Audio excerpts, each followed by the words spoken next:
పీడిత బడుగు బలహీన వర్గాల జీవితాలలో వెలుగులు నింపేందుకు పోరాడిన తెలంగాణ బంధువు పండుగ సాయన్న జీవితాన్ని ఆదర్శంగా తీసుకొని ముందుకు సాగాలని బీసీజేఏసీ కన్వీనర్ భద్రబోయిన సైదులు అన్నారు. శనివారం సూర్యాపేట జిల్లా కేంద్రంలో జ్యోతిబాపు పులే విగ్రహం వద్ద పండుగ సాయన్న జయంతి సందర్భంగా వారి చిత్రపటానికి పూలమాలలు వేసి ఘనంగా నివాళులు అర్పించారు.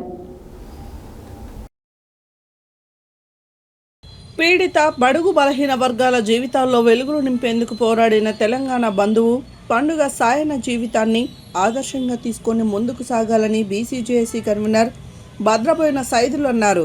శనివారం సూర్యాపేట జిల్లా కేంద్రంలో జ్యోతిరావు పూలే విగ్రహం వద్ద పండుగ సాయన్న జయంతి సందర్భంగా వారి చిత్రపటానికి పూలమాలలు వేసి ఘనంగా నివాళులు అర్పించారు. ఈ సందర్భంగా వారు మాట్లాడుతూ మారుమూల ప్రాంతంలో జన్మించి అణగారిన ప్రజల జీవితాల్లో వెలుగులు నింపిన పండుగ సాయన్న జీవితం ప్రతి ఒక్కరికి ఆదర్శమన్నారు. ఆనాడే పెత్తందారులను ఎదిరించి పేద బడుగు బలహీన వర్గాలకు విముక్తి కల్పించేందుకు పండుగ సాయన్న పోరాటం చేశారని తెలిపారు. ప్రజలకు తమ హక్కులపై అవగాహన కల్పించి సామాజికంగా బడుగు బలహీన వర్గాల అభ్యున్నతికి కృషి చేశారని పేర్కొన్నారు. రాష్ట్రంలో అత్యధిక జనాభా కలిగిన ముదిరాజ్ సామాజిక వర్గంతో పాటు బడుగు బలహీన వర్గాలకు చెందిన మహనీయుల చరిత్రను ప్రభుత్వాలు గుర్తించాల్సిన అవసరం ఉందన్నారు. పండుగ సాయన్న వంటి మహనీయుల జీవిత చరిత్రలను అధికారికంగా నమోదు చేసి భావితరాలకు అందించాలని కోరారు. తక్షణమే ట్యాంక్ బండ్పై పండుగ సాయన్న విగ్రహాన్ని ఏర్పాటు చేయాలని రాష్ట్ర ప్రభుత్వాన్ని డిమాండ్ చేశారు. అదేవిధంగా రాష్ట్రంలోని పాఠ్యపుస్తకాల్లో పండుగ సాయన్న జీవిత చరిత్రను చేర్చి ఆయన పోరాట స్ఫూర్తిని విద్యార్థులకు భావి తరాలకు పరిచయం చేయాలని కోరారు. పండుగ సాయన్న జయంతి వర్ధంతి కార్యక్రమాలను ప్రభుత్వం అధికారికంగా నిర్వహించాలని డిమాండ్ చేశారు. ఆయన ఆశయాలు సామాజిక న్యాయం కోసం చేసిన పోరాటాలను రేపటి తరానికి అందించేందుకు బీసీజేఏసీ నిరంతరం కృషి చేస్తుందని స్పష్టం చేశారు. కార్యక్రమంలో బీసీజేఏసీ జిల్లా ఉపాధ్యక్షుడు బైరోజు మదనాచారి, బీసీ నాయకులు కూరాకుల శ్యామ్ సుందర్, కక్కిరేని నాగేంద్రబాబు, ముత్యం నాగేంద్రబాబు, యోగి, వీరు, నరేష్, వెంకన్న తదితరులు పాల్గొన్నారు.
ఈరోజు తెలంగాణ బంధువుకు అయినటువంటి పండుగ సాయన్న గారి జయంతిని సూర్యాపేట బీసీజేఏసీ పక్షాన ఘనంగా నిర్వహించడం జరుగుతూ ఉన్నది. అదేవిధంగా